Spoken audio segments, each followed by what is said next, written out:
Good evening বন্ধুরা, তোমরা সবাই কেমন আছো? আশা করছি সবাই ভালো আছো। মিতু দীপু ডেলি ব্লগে আপনাদের সবাইকে স্বাগত। তো আজকে আমরা ফিরে যাচ্ছি বাপের বাড়ি থেকে। বড়দি আর আমি, বড়দি থাকে কেষ্টপুর, আমি থাকি বাগুইবাড়ি, তার জন্য আমরা একসাথেই ফিরছি। আরও একটা কারণ আছে, এটা হচ্ছে শিয়ালদা স্টেশন।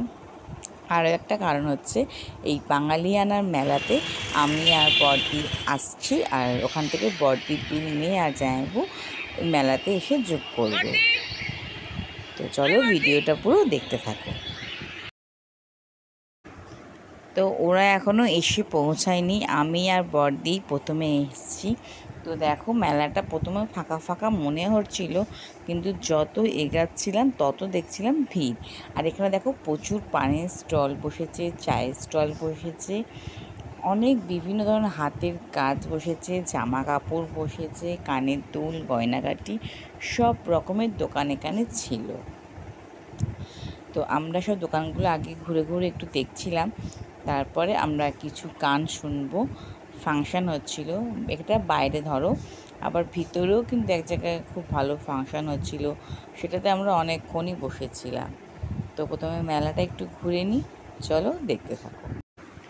ভিডিওটা ভালো লাগলে অবশ্যই একটা লাইক করে দিও, আর ভিডিওটা কে কোথা থেকে দেখছো সেটাও জানিও।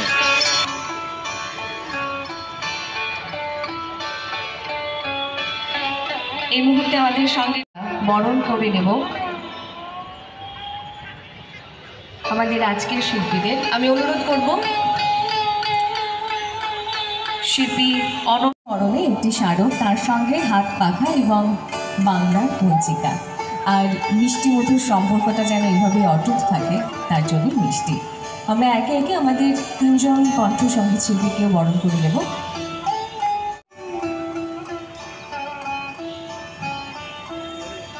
বরণ করে নিচ্ছি শিল্পী শ্রী মাধবকে।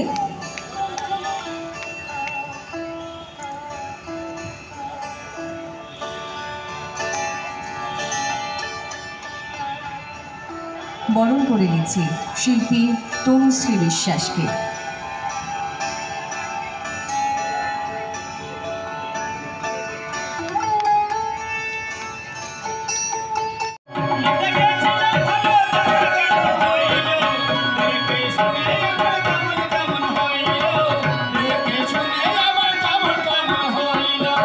আমাদের কবি গানে দেখাশোনা চাই, এবার দেখাশোনার মধ্যেখানে আমি এই গয়নার দোকানগুলো দেখছিলাম, হ্যান্ডমেড জুয়েলারি দোকানটা দেখছিলাম। আর তার মধ্যে দেখো ওরা এবার চলে আসছে, আর ওরা কিন্তু চিকেন পকোড়া খেতে খেতে ঢুকেছে মেলায়। তো এসে আমরা ওদের সাথে ভাগ বসিয়ে দিলাম। তো এটা খেয়েই আমাদের মেলাটা মোটামুটি স্টার্ট হলো। ওদের সাথে কিছুটা মেলা দেখে নিয়েছি, নিয়ে তারপর গানের ফাংশন দেখতে চলে গেছে। আর এই যে প্যান্ডেলের গেটটা দেখছো, এর ভিতরেও কিন্তু খুব সুন্দর একটা প্রোগ্রাম হচ্ছে। ওই প্রোগ্রামটা বাইরে হচ্ছিল লোকসঙ্গীতটা, এইটার ভিতরে কিন্তু একটু অন্য ধরনের প্রোগ্রাম হচ্ছে। তো চলো ভিতরে ঢুকি, দেখা যায়। বাঙালিয়ানার যেখানে অনুষ্ঠানটা হচ্ছিল, মেন অনুষ্ঠানটা, ওখানে কিন্তু প্যান্ডেলটা খুব সুন্দর করেছিল। কোনো একটা মন্দিরের আদলে হবে, আমি ঠিক জানি না, তবে প্যান্ডেলটা দেখতে কিন্তু খুব সুন্দর হয়েছিল বাইরে থেকে।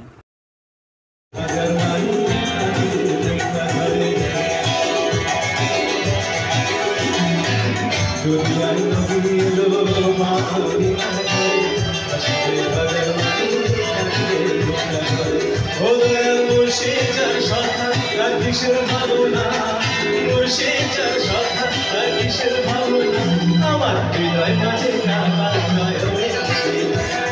হৃদয় মাঝে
তারপর আমরা আবার মেলায় চলে এসেছিলাম, মেলা ঘুরতে। আমরা কিছু কুর্তি দেখছিলাম, কিন্তু দাম প্রচুর বলছে এখানে। 800, 850, 550, শুধু ওপরের কুর্তিগুলো। তো দেখছিলাম আমরা কুর্তি কিনিনি। আমার দিদির মেয়ে কানের দুল কিনেছে, আর আমরা খাওয়া দাওয়া করেছি।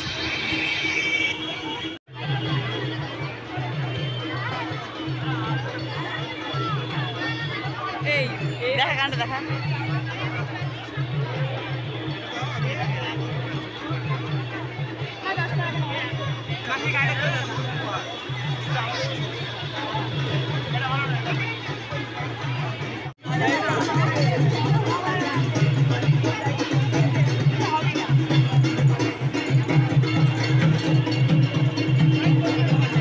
এই বাঙালিয়ানা মেলাটা ঘুরে আমার একটাই কথা মনে হয়েছে, সত্যি বলছি, কিছু মনে করো না, এটা না মনে হয় যেন বড় লোকদের মেলা। যেমন জামা কাপড় বা যে কোনো জিনিসের দাম প্রচুর, আর খাবার জিনিসের দামও প্রচুর প্রচুর বেশি। তারপর আমরা ফুচকা, আইসক্রিম আর মিষ্টি খেয়ে মেলা থেকে চলে এসেছি। তো ভিডিওটা ভালো লাগলে একটা লাইক করে দিও। চলো, টাটা।